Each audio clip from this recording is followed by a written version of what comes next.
Alors, le titre du message, je vais lire tout à l'heure le texte. Le titre du message de ce matin, c'est « Des progrès évidents ». Nous voulons tous faire des progrès dans la vie et il faut que ces progrès soient évidents aux yeux de tous. Parce qu'on peut se contenter soi-même et dire, voilà, oh, je fais des progrès. Mais il faut que vous ayez aussi la confirmation, que d'autres personnes puissent confirmer réellement que vous avez des progrès. Parce que le Seigneur nous appelle chacun différemment. Il y a des ministères que nous avons qui diffèrent les uns des autres et nous vivons ces ministères de manière différente chaque fois.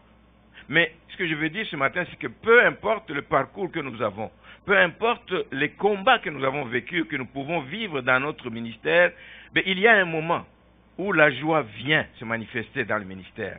Et la joie du ministère, c'est cela, il y a des résultats, quand on voit des résultats, quand on voit des progrès qui sont constatés dans l'avancement de l'œuvre de Dieu, il y a la joie qui vient. Et dans le texte, justement, que nous allons lire ce matin, c'est l'apôtre Paul qui se glorifie des progrès qu'il a vus. Il exprime sa joie au sujet des progrès qu'il a vus, des progrès évidents qu'il a vus réalisés dans une église, l'église de Thessalonique, et malgré tout ce qu'il y a eu comme opposition et tous les soulèvements des Juifs qu'il y a eu pour empêcher que l'œuvre de Dieu avance. Alors nous lisons le texte dans 1 Thessaloniciens au chapitre 1er, à partir du verset 1, je vais aller jusqu'au verset 10. 1 Thessaloniciens 1, Paul et Sylvain et Timothée à l'église des Thessaloniciens qui est en Dieu le Père et en Jésus-Christ le Seigneur. Que la grâce et la paix vous soient données. Verset 2.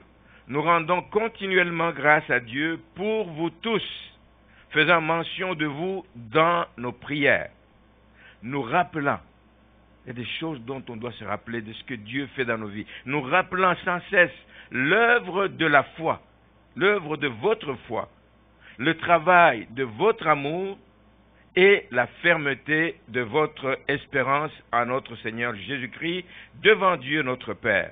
3 choses dont Paul se rappelle sans cesse. L'œuvre de la foi de cette Église, le travail de leur amour et la fermeté de leur espérance. Nous savons, frères bien-aimés de Dieu, que vous avez été élus, notre évangile ne vous ayant pas été prêché en parole seulement, mais avec puissance, avec l'Esprit Saint et avec une pleine persuasion, car vous n'ignorez pas que nous nous sommes montrés ainsi parmi vous à cause de vous. Verset 6, et vous-même, vous avez été mes imitateurs et ceux du Seigneur en recevant la parole au milieu de beaucoup d'afflictions avec la joie du Saint-Esprit.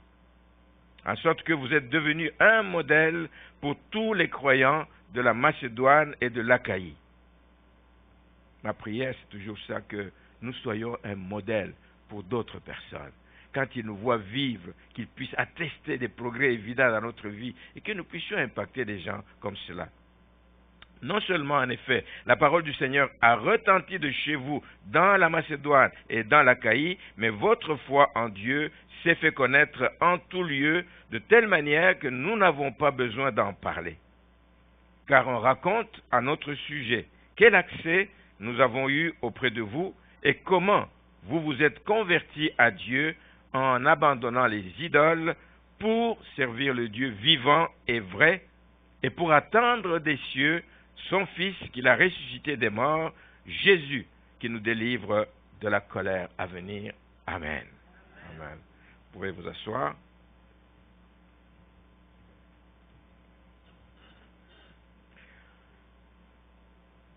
Ce texte, ce chapitre premier ici s'ouvre avec un constat de Paul sur les résultats. Un résultat remarquable qu'il a observé, un résultat qui ne peut pas faire douter qui que ce soit, un résultat, surtout quand on sait que Paul et Silas, justement, qui ont implanté cette église, n'ont pas passé beaucoup de temps à Thessalonique à cause, je viens de le dire, des persécutions. On les poursuivait, on voulait les arrêter, etc. On voulait leur lancer des pierres. Donc, Paul et Silas ont passé pas beaucoup de temps. La seule mention que nous avons du temps qu'ils auraient à peu près passé, c'est une mention qui n'est pas vraiment précise. C'est dans le livre des Actes, au chapitre 17, le verset 1er, qui dit que Paul et Silas passèrent à Amphipolis et à Apollonie, et ils arrivèrent à Thessalonique, où les Juifs avaient une synagogue. Alors on dit ceci, Paul y entra selon sa coutume, et pendant 3 sabbats, comme 3 semaines, 3 dimanches, il discuta 3 jours de rencontre, il discuta avec eux d'après les Écritures.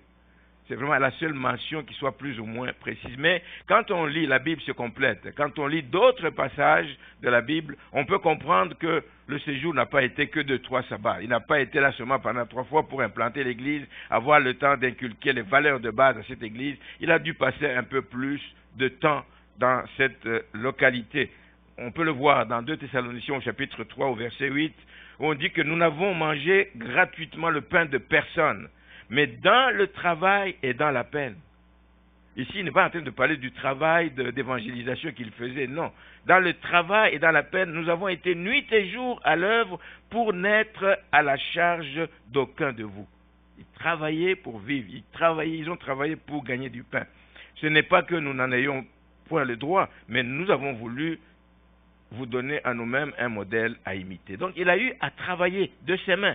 Ils ont eu à travailler pour ne pas être à la charge de personne. Et vous le savez, dans la vie de Paul, que c'était un fabricant de tentes. Donc, il a travaillé nuit et jour pour que personne ne puisse dire, écoute, comme on le dit souvent, quelqu'un a dit, mais le pasteur prend tout l'argent de l'église. Non. C'est pas vrai. Amen. Donc, dans Philippiens, on voit aussi une autre mention, c'est Philippiens 4,16, il dit, vous fûtes les seuls. Paul est en train d'écrire à l'église de Philippe en disant que vous avez été les seuls à le faire, c'est-à-dire à m'apporter du secours quand j'étais dans le besoin. Il dit, quand vous m'envoyez déjà à Thessalonique, quand il était à Thessalonique, on lui a envoyé de l'argent. On lui a envoyé de l'argent à 2 reprises, il leur a envoyé de quoi pourvoir à ses besoins. Donc, je n'imagine pas que en ces 3 semaines, si on peut parler de 3 semaines, qu'ils ont dû envoyer 2 fois l'argent. La distance était tellement grande que ça m'étonnerait. Donc, il a dû passer sûrement plus que 3 sabbats dans cette localité. Il a pris plus de temps. C'était peut-être une affaire de quelques mois. Mais en fait, ce n'est pas ça le plus important. Dans ce texte, ce que je veux qu'on retienne, c'est l'image que Paul veut donner d'une église en pleine croissance. C'est l'image que Paul veut donner d'une église dynamique, d'une église qui travaille, d'une église qui n'attend pas seulement le retour de Jésus-Christ, mais d'une église qui travaille. Et pour qu'elle fasse cela, on retrouve justement les 3 qualités que j'ai énumérées tout à l'heure, des qualités essentielles qu'on doit retrouver dans la vie des membres de l'Église, 3 qualités spirituelles parmi les qualités préférées de Paul, parce qu'il y revient, il en a même parlé quand il s'adressait aux Corinthiens, dans 1 Corinthiens au chapitre 13, en parlant de l'amour. Il parle de ces 3 choses, la foi, l'amour et l'espérance. 3 qualités indispensables pour des progrès évidents dans l'Église. Il faut qu'il y ait la foi. L'Église ne peut marcher que par la foi. L'Église doit manifester des gestes et des actes d'amour en son sein. L'amour pour Dieu, certes, mais l'amour pour d'autres personnes aussi. Et l'Église doit vivre dans l'attente, continuellement, dans l'espérance du retour de Jésus-Christ, dans l'espérance de toutes les promesses que Dieu nous a faites, et nous devons donc voir ces choses. Donc d'abord, Paul souligne la foi des Thessaloniciens. Elle est importante, parce que sans la foi d'abord, on ne peut pas plaire à Dieu. Il considère ce peuple comme un peuple élu de Dieu. Il les appelle les bien-aimés de Dieu. Pourquoi il dit ça? Parce que Paul sait que cela ne vient pas, le fait qu'ils sont élus, ça ne vient pas d'eux. Ce n'est pas eux qui se sont choisis. C'est un peuple que Dieu s'est choisi. Et automatiquement, leur force, leur savoir-faire, leur sécurité, nous l'avons chanté ici. Notre force est en Dieu, notre refuge est en Dieu, etc. Donc nous nous réfugions en Dieu. Leur force, leur sécurité sont en Dieu, le Père, et en Jésus-Christ, comme il est dit dans ses salutations au verset 1. L'église de Thessalonique s'est avérée être une église qui est formée par un peuple qui est plein d'énergie, prêt à travailler, prêt à aller au combat, prêt à s'engager, prêt à avancer, prêt à évangéliser, prêt à tout faire pour que l'œuvre de Dieu avance. C'est une église qui était active. Tous étaient engagés, même ceux qui se croyaient faibles. Oh, moi je ne sais pas faire ceci, même moi je ne sais pas faire ça. Entre dans la danse, rentre avec les autres, tu vas apprendre sur le tas des choses. C'est comme ça dans la vie chrétienne. Souvent on appelle les gens, tu peux prier dans l'église. Je n'ai jamais prié dans l'église. Il est dans l'église depuis 30 ans. Je n'ai jamais prié, ne me demande jamais de prier dans l'église. Non, jette-toi, amen. Si tu sais ce que c'est la prière, que ce n'est pas une formule que tu dois réciter, mais c'est une prière que tu fais parce que tu parles à Dieu. Tu exprimes dans ton propre langage, tu parles à ton Père. Je ne sais pas si tu vas dire un jour à ton Père, je ne sais pas comment parler à mon Père. Non, non, non. Quand tu as un besoin, tu sais comment lui dire. Quand tu veux lui dire merci, tu es capable de lui dire merci. Bien-aimé, l'Église était à l'œuvre, pleine d'énergie, et elle était active parce que même ceux qui se croyaient faibles se sont engagés. S'ils étaient actifs, comme nous devons l'être, c'est parce qu'ils avaient compris qu'ils ont une mission à accomplir. Jésus n'a pas implanté l'Église, Jésus ne nous appelle pas son peuple élu, Jésus ne nous appelle pas un peuple mis à part, Jésus ne nous appelle pas ses disciples juste pour qu'ils puissent avoir et dire, ah, voici la groupe de mes disciples. Non, non, c'est parce qu'il leur a confié une mission. Nous avons une mission à accomplir, la mission d'être ses témoins sur cette terre, des témoins de Christ. Ils ont compris, les gens de Thessalonique, ce que nous devons comprendre aussi, c'est que ce travail que Dieu a confié à l'Église, allait et fait de toutes les nations des disciples. Il avait compris que ce n'est pas les anges qui allaient faire ce travail. C'est un honneur qui nous a été donné à nous. Amen. Il faut qu'on s'y engage, il faut qu'on le fasse. Ce n'est pas les anges qui allaient travailler à leur place pour faire avancer l'œuvre de Dieu. C'est eux, c'est les gens de l'Église qui allaient le faire. Alors, si nous le comprenons, nous allons réaliser que c'est une grâce. C'est vraiment une grâce que Dieu nous accorde de nous faire participer à l'avancement de son œuvre. C'est une grâce. Nous ne devons pas hésiter à faire partie de la gang qui veut faire marcher l'œuvre de Dieu. C'est parce que Dieu compte sur nous. Et c'est une grâce de savoir que le Dieu grand et redoutable, le Dieu qui est souverainement élevé, compte sur moi, ma petite personne. Mais oui, même ta petite personne, même si tu te minimises, Dieu compte sur toi parce que tu as quelque chose à faire, tu as quelque chose à apporter pour que l'œuvre de Dieu avance. Que chacun de nous le sache, bien-aimé. Que chacun de nous sache qu'il a un rôle à jouer. Il a quelque chose à apporter pour que l'Église avance. Les gens de Thessalonique avaient compris que c'est à eux que cette mission a été confiée. Ils se sont levés et ils ont simplement mis leur foi en action. Ils ont mis leur foi en action.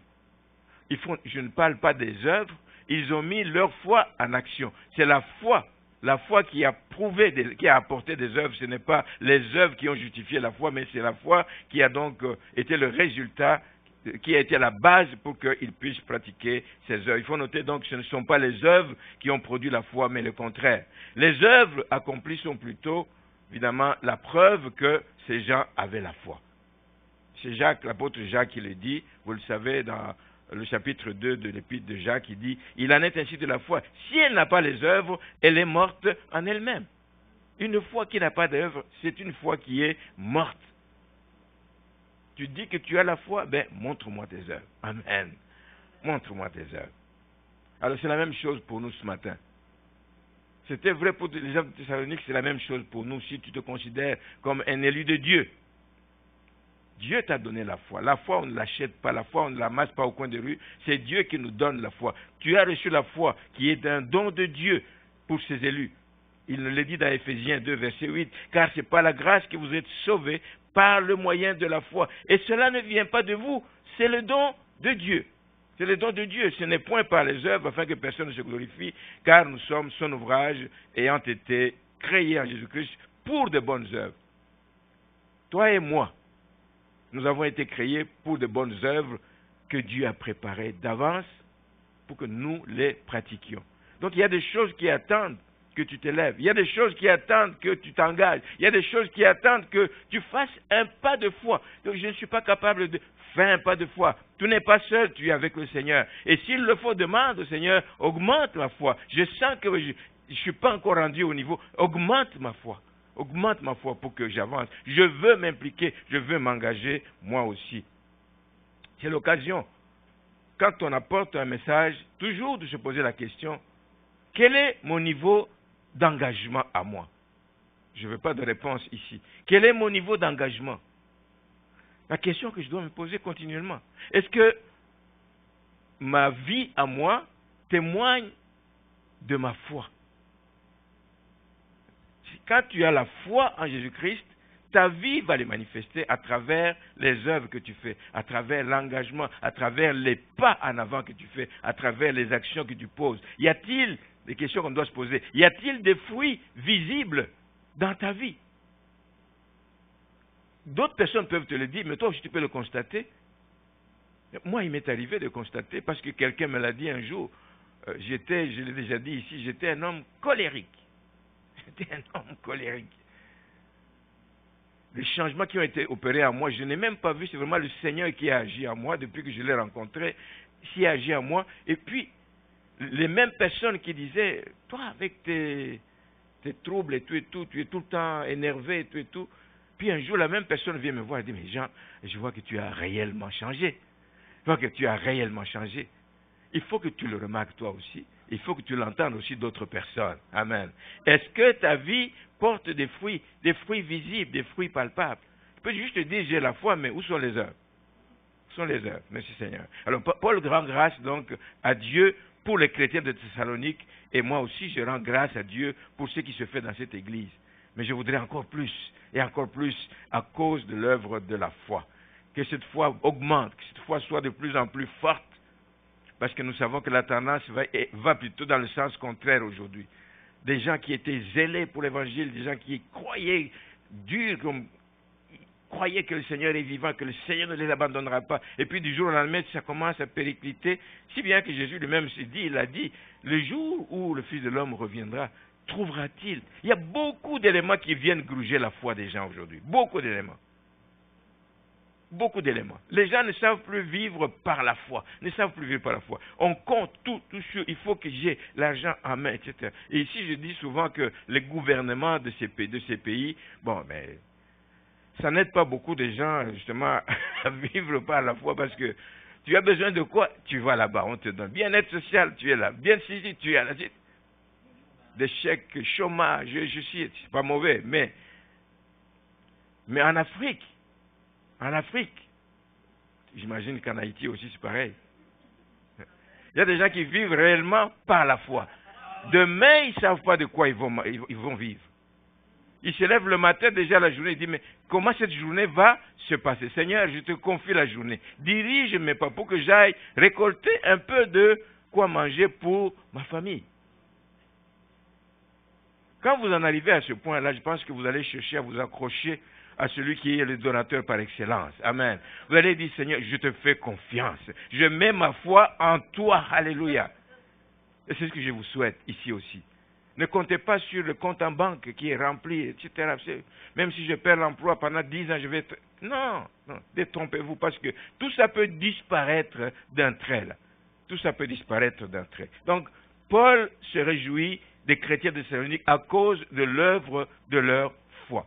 Le deuxième aspect pour lequel Paul se réjouit, c'est qu'il est fier des chrétiens de cette église à cause de l'impact de leur amour. Pour Dieu, certes, mais ici, il veut parler de l'amour pour les autres.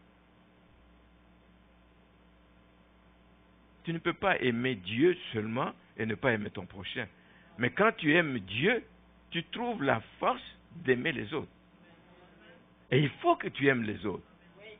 Dieu te donne la capacité d'aimer les autres. Il te donne les moyens, un cœur d'amour pour les autres. C'est le cas pour les églises de Macédoine, dont fait partie l'église de Thessalonique. Thessalonique, Bérée et Philippe faisaient partie de cet ensemble d'églises dans la Macédoine. Et ce sont des églises qui savaient manifester l'amour autour d'elles. Paul les cite d'ailleurs en exemple dans l'Épître aux Corinthiens, alors que c'était une région qui était particulièrement pauvre. Elle était ravagée par des guerres, elle était ravagée par des pillages, par les Romains. Mais c'est une région qui était pauvre, ils étaient vraiment dans le besoin. Mais ils se sont illustrés par leur amour.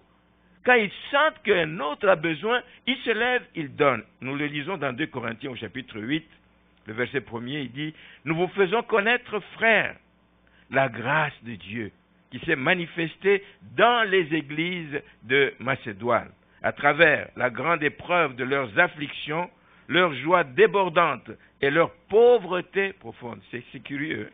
Pendant qu'ils sont dans une pauvreté profonde, ils avaient une joie débordante de faire du bien à d'autres. Waouh! Est-ce qu'on peut espérer avoir ça un jour dans cette église? Qu'on est dans le manque, et puis quand un besoin se fait sentir, un frère qu'il faut soutenir pour un besoin précis et urgent, que les gens se lèvent, que les gens ne regardent pas et disent non, je suis à la limite de mon compte, qu'on donne, on donne à d'autres personnes. Il dit, à travers la grande épreuve de leurs afflictions, leur joie débordante et leur pauvreté profonde ont produit avec abondance de riches libéralités de leur part. Quand on a fait appel à eux, que l'église de Jérusalem, les frères de Jérusalem étaient dans un besoin d'argent, ils ont fait une collecte. Ils ont, je l'atteste, donné volontairement, selon leurs moyens, et même au-delà de leurs moyens. C'est quand la Bible dit des choses, c'est vrai. Ils ont donné d'abord volontairement, selon leurs moyens. Mais même ils sont allés au-delà de leurs moyens, nous demandant avec de grandes instances la grâce de prendre part à l'assistance destinée aux saints. Les saints de Jérusalem sont dans le besoin, ils se mobilisent et ils envoient de riches libéralités donc, à ces gens de Jérusalem. Bien aimés, donner, aimer, donner, c'est d'abord une affaire de cœur. Absolument. Ça, je le crois profondément. C'est d'abord une affaire d'un cœur, et d'un cœur bien disposé. Il faut que le cœur soit bien disposé pour donner. Quand vous lisez à l'époque, quand il s'agissait de construire le tabernacle, la Bible dit plusieurs reprises comment les gens ont donné, les gens qui avaient de bonnes dispositions de leur cœur, ils ont donné en abondance. C'est des bonnes dispositions de cœur qui nous poussent à donner et à aimer. C'est un cœur qui aime, qui peut donner. Si tu n'aimes pas, tu ne vas pas donner. C'est même vis-à-vis de Dieu. Si tu aimes Dieu, tu vas donner pour l'avancement de son œuvre. Si tu n'aimes pas, un cœur bien disposé. Il faut qu'on prie pour que le Seigneur nous donne toujours un cœur bien disposé, pour qu'on puisse donner. Et je vais montrer tout à l'heure que donner, quand je parle de donner, ce n'est pas uniquement l'argent, c'est donner tout, le temps, donner la disponibilité, accompagner quelqu'un ici, prier avec quelqu'un, exhorter quelqu'un. Ça fait partie. Je donne de mon temps à la personne qui est dans le besoin. Donc, tout ce qu'on fait et qui n'est pas dicté par l'amour est sans valeur aux yeux de Dieu. L'amour, c'est cette valeur spirituelle, cette vertu spirituelle capitale. Sans l'amour, je ne suis rien, dit-il. On a chanté même un chant comme ça. Sans l'amour, tu n'es absolument rien. Donc, si tu fais des choses qui ne sont pas dictées par l'amour, ça n'a pas de valeur aux yeux de Dieu. Tu peux le faire pour que les gens sachent que c'est toi qui as donné le plus gros. Tu peux le faire pour que les gens sachent que toi, tu ne manques de rien. Tu peux le faire pour qu'on ne vienne jamais te dire, mais toi, tu n'as pas participé. Mais si ça ne vient pas du fond du cœur, c'est un cœur bien disposé qui donne et qui plaît au Seigneur. Alors, quand on aime, on a la compassion. Peu importe les circonstances. Nos circonstances ne vont jamais nous arrêter. Parce que nous voyons que ces gens, ils étaient dans la pauvreté profonde. Ils étaient dans l'affliction, ils étaient dans des épreuves. Mais ils ont donné au-delà des attentes. Quand on aime, on a la compassion. Nos circonstances ne vont pas nous arrêter. On est prêt à se priver pour assister les autres. On est prêt à faire des sacrifices quand on aime. D'ailleurs, ça se remarque beaucoup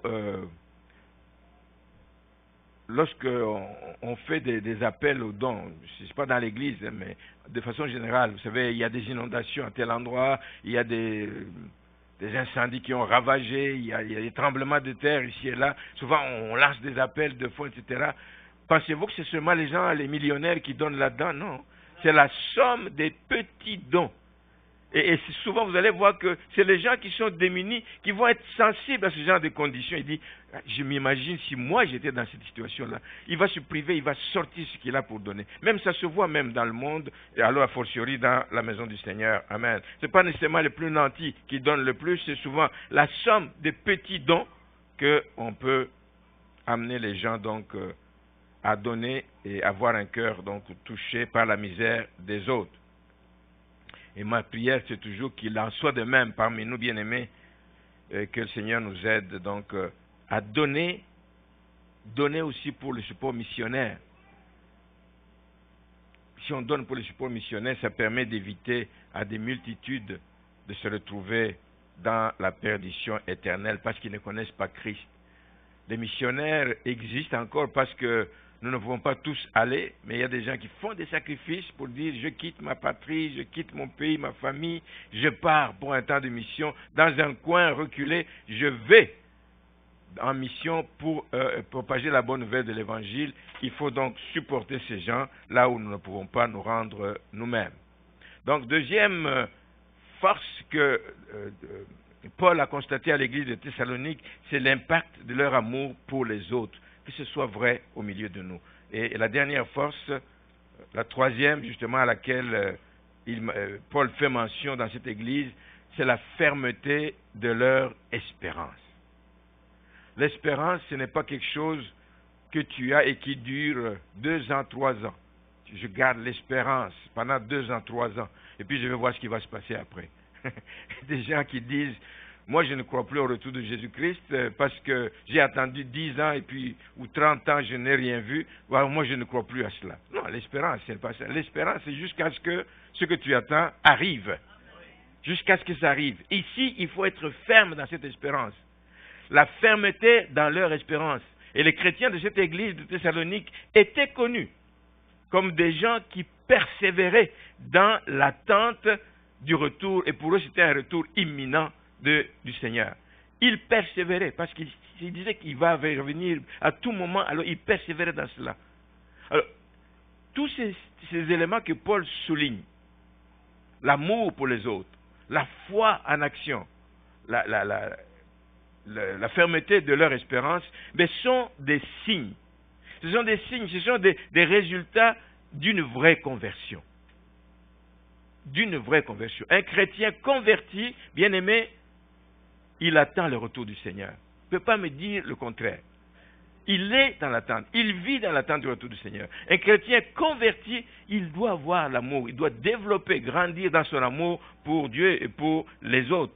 Et un chrétien converti, c'est un chrétien qui a la foi et qui marche par la foi tous les jours de sa vie. Alors que ces 3 éléments nous servent de baromètre, je veux dire, de baromètre pour mesurer, pour évaluer notre état spirituel.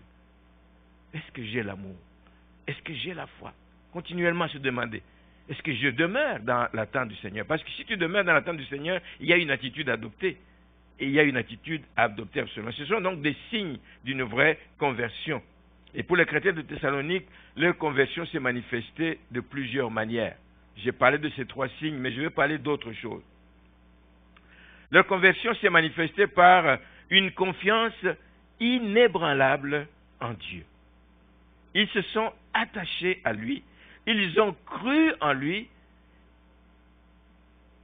ils ont cru à ses promesses, ils ont cru qu'il n'est pas un homme pour mentir, ils ont cru que Dieu est capable d'accorder ce qu'il a promis.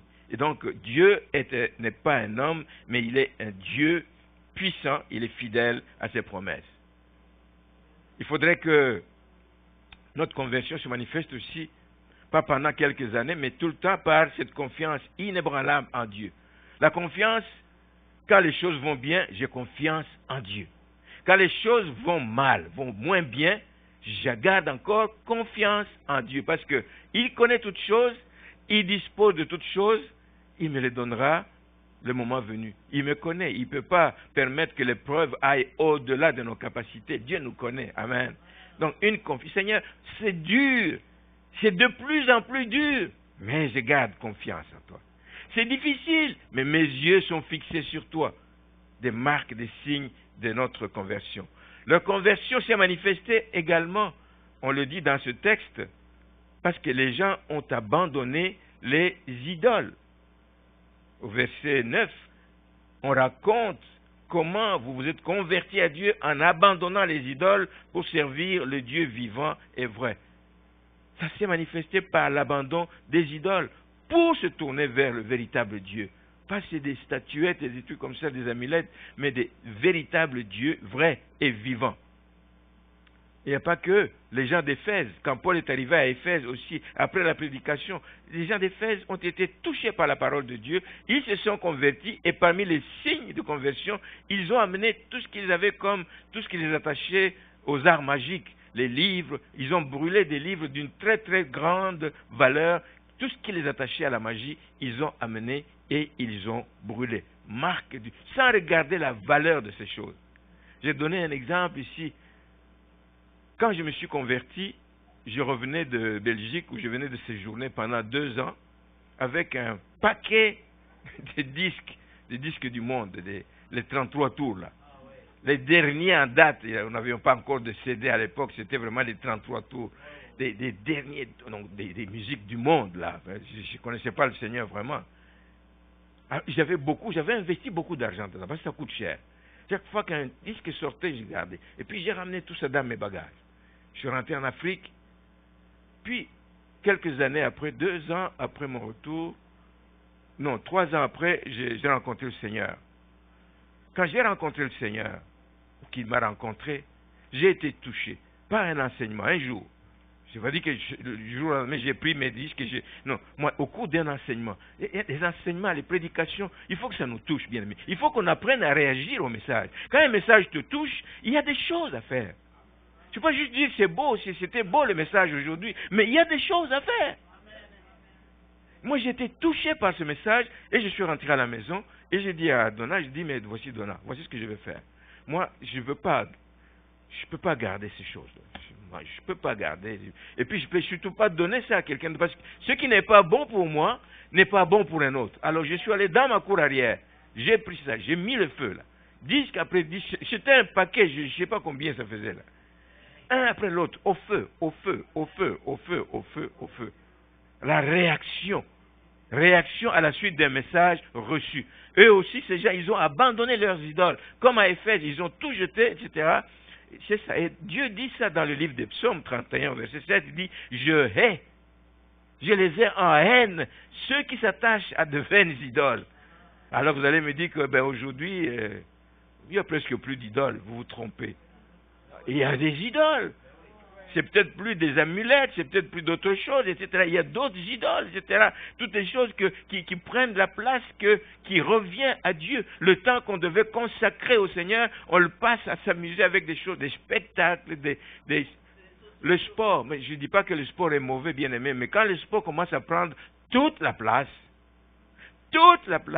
et le monde aujourd'hui s'organise pour que le sport ait lieu dimanche matin. Dis-moi, que feront les chrétiens? Qu'est-ce qu'ils feront? Les sports, l'argent, le courir derrière l'argent, etc. Quand l'argent commence à prendre trop de place dans ta vie, fais attention, c'est des idoles. Il y a des gens pour qui la mode, il faut que je m'habille selon ce qui vient de sortir. Ah oui. Donc, même lorsqu'il y a un truc qui vient de sortir, j'avais promis de donner un don à l'église ou faire quelque chose. J'ai dit non, ça va attendre parce que quand ça commence à prendre la place qui revient à Dieu, amen, et à son œuvre, c'est dangereux. Bien aimé, nous devons faire attention. Alors, il faut y penser. Et si c'est le cas pour vous, débarrassez-vous de ces choses. Prenez une résolution ferme de changer. La conversion des Thessaloniciens ne tenait pas qu'à ça. Elle était aussi attestée par, je l'ai dit, par l'attente du retour imminent du Seigneur Jésus-Christ. Une attente qui nous garde occupés. J'ai dit, on n'attend pas assis en croisant les bras, on dit, ok, ce matin il n'est pas encore arrivé, on attend, demain on attend. Non, ça ne nous garde pas assis, qui nous garde plutôt actifs dans le champ de Dieu. Parce que nous savons que quand Christ vient, il vient chercher son Église. Et je souhaite, tel que nous sommes, que nous fassions partie de l'enlèvement, bien-aimés. Parce que ceux qui ne feront pas partie de l'enlèvement, ils vont y goûter. Ils vont goûter à cette tribulation dont on parle beaucoup. Ils vont vraiment y goûter. Nous aurons déjà des tribulations ici-bas, mais qui n'ont rien à voir avec ce qui va se faire quand l'Église aura été enlevée. Quand l'Église aura été enlevée. Et je souhaite que nous soyons donc actifs pour que d'autres personnes connaissent le Seigneur, les nôtres, des amis que vous ne voulez pas voir souffrir, qu'ils connaissent le Seigneur, etc. Et que nous soyons toujours actifs pour que nous puissions annoncer la bonne nouvelle de l'Évangile. Mais on doit faire attention parce que même pour ces gens qui vivaient dans une attente de retour imminent de Jésus-Christ, les gens de Thessalonique, il y a des faux enseignements qui sont infiltrés dans l'Église à un moment donné et qui ont commencé à leur faire croire que les persécutions que vous vivez, c'est que le jour du Seigneur est déjà arrivé. Ils étaient troublés, ces gens étaient troublés, etc. Paul a dû écrire une autre lettre. Dans la deuxième épître, si vous allez voir, il a écrit dans la deuxième épître, il montre que le jour de colère est plutôt destiné aux incroyants. Ce n'est pas pour nous. Nous allons échapper à ces choses-là. Amen. Ne soyez pas troublés. Même quand on vous malmène, on vous maltraite, ne dites pas, oh non, je crois que c'est fini, nous sommes déjà dans les tribulations. C'est pas encore ça. Les tribulations, les vraies, ça je ne souhaite à personne d'être là. Parce que ça va être chaud. Ça va être chaud. Donc, les gens de Thessalonique, ils ont tenu ferme et ils ont été troublés par des enseignements des gens qui se sont infiltrés. Et Paul a dû donc écrire une lettre pour corriger tout cela. Leur conversion est attestée aussi par une transformation profonde à l'écoute de la parole. Transforme-nous. Nous avons chanté un chant qui parlait de Seigneur, que tu nous transformes. Nous devons être transformés à l'écoute de la parole. On ne peut pas être des auditeurs, nous avons entendu, c'est bon, etc. Et puis au sortir, on a déjà oublié. Quelqu'un a dit un jour, demandez aux gens de l'église, juste après la prière finale, juste devant la porte là-bas, c'était quoi le titre du message? De quoi on a parlé? Mais il faut écouter et garder et laisser cette parole nous imprégner et nous transformer profondément. Donc, eux, ils étaient marqués par une transformation profonde à l'écoute de la parole de Dieu. Parce que la parole qui était prêchée tombait dans une bonne terre. Vous connaissez la parabole de la semence qui est tombée dans différentes sortes de terres là-bas. Mais les chrétiens de Thessalonique étaient cette bonne terre que Dieu avait préparée, des cœurs qui étaient entièrement acquis au Seigneur. Et Paul n'était pas seulement un bon prédicateur, mais il était aussi un bon modèle. Je voudrais, moi aussi, que vous me disiez un jour, c'est parce que je sollicite, mais au moins que vous puissiez croire que ce que le pasteur nous dit, il le fait. Comme Paul se glorifie d'être un modèle, j'ai été un modèle, un bon modèle, et il les encourage. Soyez mes imitateurs, comme moi-même je le suis de Christ. Ne soyez pas juste mes imitateurs, point. Mais comme moi-même, je le suis de Christ. Soyez mes imitateurs. Et je voudrais qu'il en soit de même dans l'Église. La parole est prêchée, nous y croyons, nous la mettons en pratique et nous veillons à ce que donc ces choses se réalisent dans notre vie. Aujourd'hui, on assiste vraiment à des choses, je trouve malheureuses, des chrétiens qui courent d'église en église, de salon en salon, de conférence en conférence, à la recherche des grands conférenciers de renom, des prophètes, etc. On cherche des prédicateurs célèbres.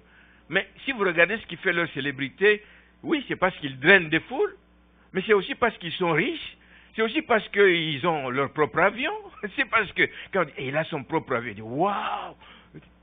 Ou alors il dit qu'il est un homme d'onction.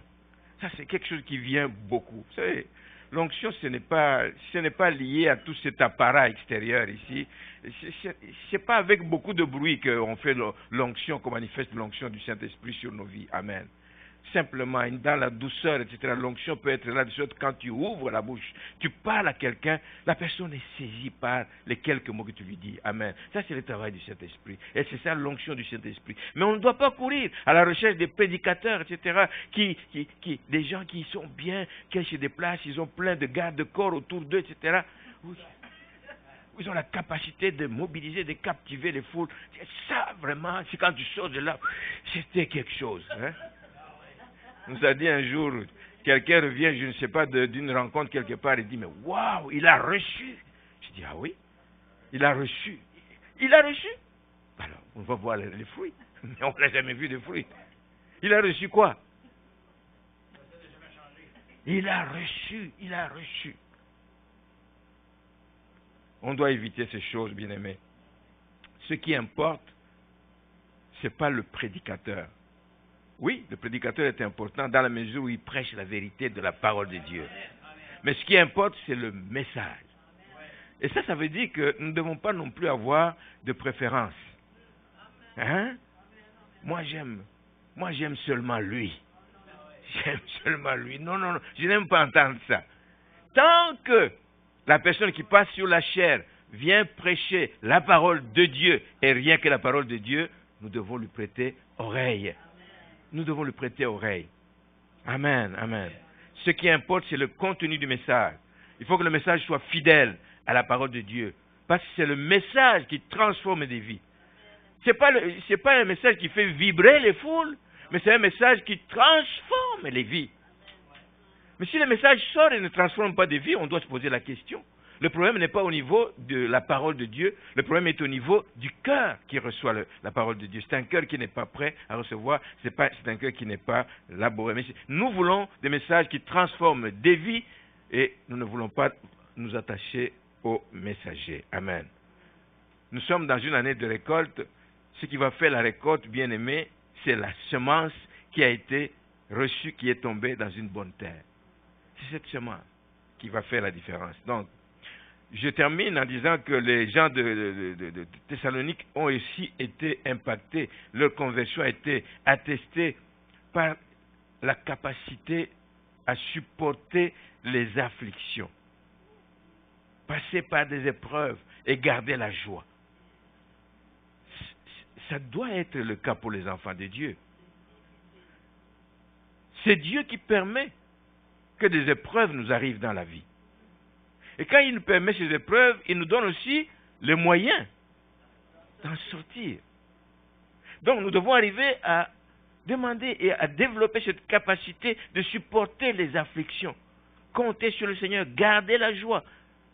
Cette joie qui ne dépend pas parce que j'ai la joie, parce que j'ai été béni, j'ai reçu un chèque ou on m'a donné une promotion, mais j'ai la joie, mais qui vient du Saint-Esprit. Même dans un temps d'affliction, on peut avoir la joie. J'ai toujours un ami, et je citerai jusqu'à la fin, qui m'a marqué.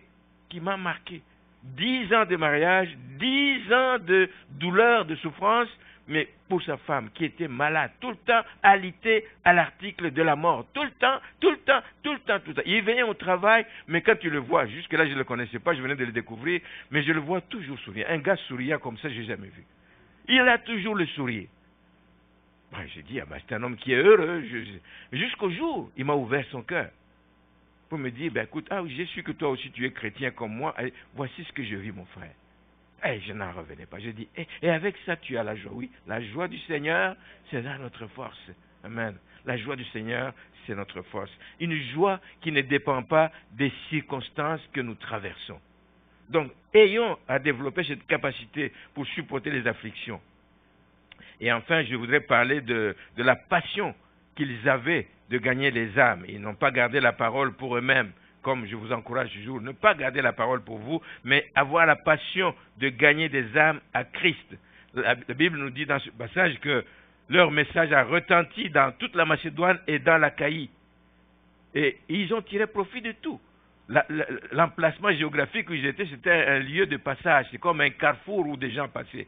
Alors, tous ces gens qui passaient par là, ils avaient l'occasion de leur prêcher par l'exemple qu'ils donnaient, par la vie qu'ils menaient, et ils impactaient des gens. Et les gens partaient de là avec la bonne nouvelle, et c'est comme ça que l'évangile s'est étendu au loin. Leur foi a traversé les frontières par l'exemple qu'ils ont donné, parce que leur vie reflétait ce que la parole de Dieu recommande. Et ils sont devenus automatiquement à leur tour, comme Paul, des modèles pour les croyants. Donc ça confirme l'importance aussi de notre propre témoignage, le témoignage personnel. Un témoignage qui peut être silencieux, mais un témoignage que tu peux partager aussi à d'autres. Quand ce frère dont je vous parle m'a exposé ce qu'il vivait et qui me dit que ça dure depuis 10 ans, j'ai dit, coup de chapeau. C'est un témoignage, que de garder la joie, de ne pas se passer la vie à se plaindre et dire, non, moi, franchement, mon mariage s'est raté parce que 10 ans, la femme est tout le temps mourante et je m'attends. Mais lui, il était à genoux. J'aurais dû lui demander de me montrer ses genoux pour voir, parce qu'il y a un serviteur de Dieu qui un jour nous a visités et qui a monté les pantalons pour montrer ses genoux. C'est des croûtes. La peau est devenue dure comme, je ne sais pas, les sabots durs. Ça veut dire, c'est un homme de prière. C'est un homme qui vit à genoux. Un témoignage de notre vie doit impacter les autres. Et doit donner les autres. Quand vous voyez cet homme-là avec une croûte comme ça, vous comprenez pourquoi les prières qu'il fait sont exaucées. Vous comprenez pourquoi son ministère avance. Vous comprenez pourquoi des tas de choses. Et ça doit nous donner le goût, nous aussi. Pas d'avoir des croûtes, parce que ce n'est pas ça l'objectif. De pouvoir nous mettre à genoux. De prendre le temps aussi dans la prière.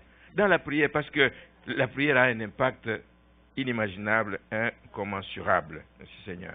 Donc leur foi a traversé les frontières parce que leur vie reflétait ce que la parole recommande. Donc ma prière, je termine, ma prière est qu'on trouve ces vertus capitales, la foi, l'amour, l'espérance, qu'on les trouve dans notre Église. Et que notre conversion à tous soit aussi attestée, bien aimé, par une attitude pieuse que nous manifestons, une vie de piété que nous menons, qui va parler aux gens. Dans nos propres familles, on va dire, ah, il a vraiment changé, mon frère ou ma soeur a changé. Depuis qu'il va à l'église, depuis qu'il suit le Seigneur, sa vie a complètement changé. Et nous devons arriver à ce niveau là-bas, bien-aimés. Et pour ça, il faut que nous nous levions. Amen. Il faut que nous travaillions, bien-aimés, pendant qu'il fait encore jour. Si la petite église de Thessalonique a marqué son temps avec les peu de membres qu'il y avait peut-être, croyez aussi que nous pouvons faire la différence, pas par nos propres forces, mais par la puissance transformatrice du Saint-Esprit. Amen. La parole est accompagnée de puissance, et cette puissance amène les gens à être transformés. Nous pouvons aussi, si vous le voulez, être des agents de changement dans notre époque. Ne regardez pas, nous sommes une petite église, mais nous pouvons être des agents de changement si nous décidons de nous lever et de faire la différence. Donc, décidons de nous engager, décidons d'être généreux avec notre temps aussi. Pas seulement sur base, je donne mon temps, mais sur base des émotions. Le pasteur a tellement parlé que j'ai une sœur ici qui, j'ai invité les gens à venir. À l'époque, au début, on faisait des veillées de prière, etc. Alors il a dit, mais pasteur, vous n'allez pas vous retrouver tout seul là-bas. Et décide de venir veiller, juste parce que, poussé par l'émotion, il dit, oh, je vais aller appuyer le pasteur.